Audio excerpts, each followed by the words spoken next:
Thank you guys for 100 subscribers. This really means a lot to me. I made this video for you guys. I hope you like the video. So it's time to upgrade TZ. We'll take out its internals and make sure we have a better performing device which can output way higher voltage. The TZ now operates at something around 5000 to 6000 volts. I wish to have something around 25 kV for my future experiments. So let's start by degutting TZ.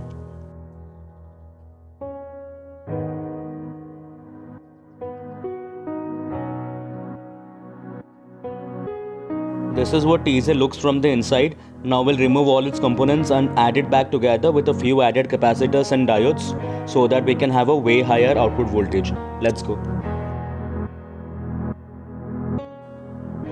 TZ in his bare flesh. Now we will go on adding the capacitors to each other in parallel. Remember, the capacitors have to be added in parallel because when we add capacitors in series, the capacitance goes down, but when we add capacitors in parallel, the capacitance goes up.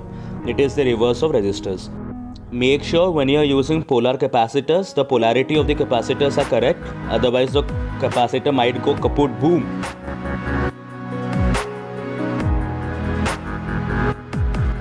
The soldering actually took a lot of time for a noob like me. The maximum time that it took me for the project was spent in soldering the different components together.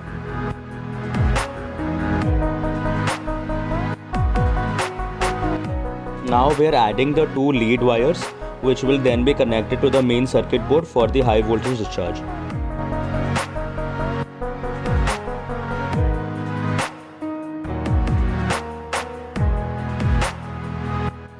I'll use my favorite piece of equipment, a glue gun, to add everything in piece in the enclosure I'm using right now. This enclosure shall be the new body for TZ 2.0. I hope you guys can come up with a better nickname. This is TZ 10% completed. Now we'll cut a hole on the top so that we can add a switch. The model I have in mind, everything stays on the top side so that we can do any high voltage experiment freely without having to come in contact with the high voltage capacitors and the circuit. So the model I have in mind keeps everything minimalistic and simplistic.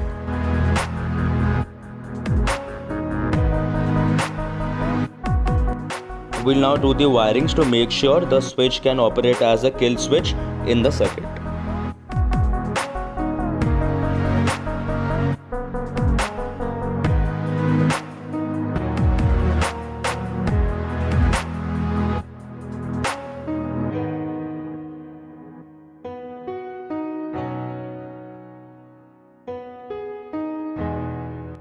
We'll now solder the respective wires to the circuit.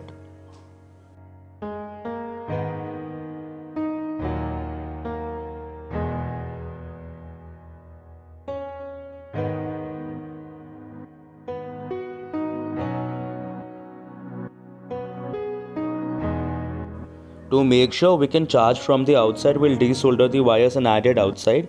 Now we will add the lead wires to the capacitor port on the main circuit. This is an important part, and make sure you have discharged the circuit before doing this. I repeat, this is not an experiment to be done at your home. If you are trying to replicate this, please have caution.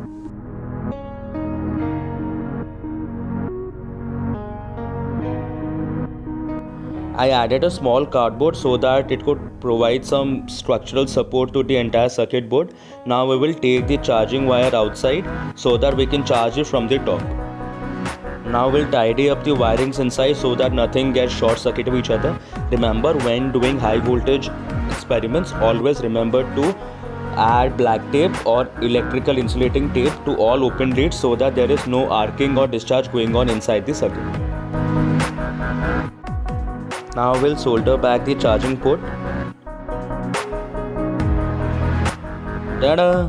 This is what TZ 2.0 looks in its rudimentary form. I'm going to clean this up a bit and add a cardboard at the back, but this is what it's going to look like in the end.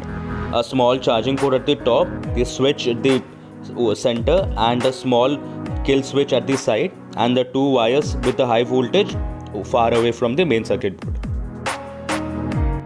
Okay, there seems to be certain arcing within the circuit. I'll add a few diodes in a ladder setup to make a filter circuit so that this does not happen.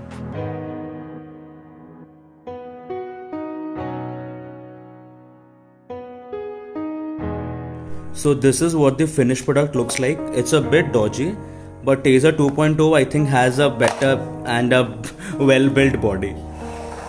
This here will charge the entire setup. This here acts as the activation key, and this here is a kill switch. I'll show how it works. As you can see, I connect this here and I turn on the left, and this glows. This shows that the device and the battery is being charged up. Now I'll show the working of this device. We first turn the kill switch on. Now we press this button. You can see a red light lights up on this side. There's charges of the entire system. We can hold this for as long as we want. It will go like, it will maximum charge for like 10 seconds. After that, any more charging doesn't really make a difference. So now we'll see how the discharge happens.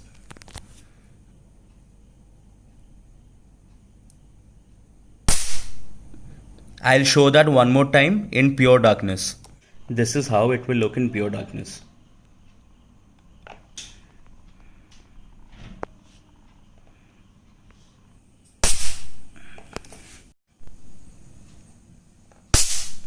This is around 25,000 to 30,000 kilovolts, which will be more than necessary for all the experiments that we're going to do in the future. Thank you for watching me build Taser 2.0. If you stay till the end of the video, I really love you a lot. We will use Taser 2.0 in a lot of future videos and projects and ideas. If you like this video, give my channel a subscribe. Thank you and see you in the next video.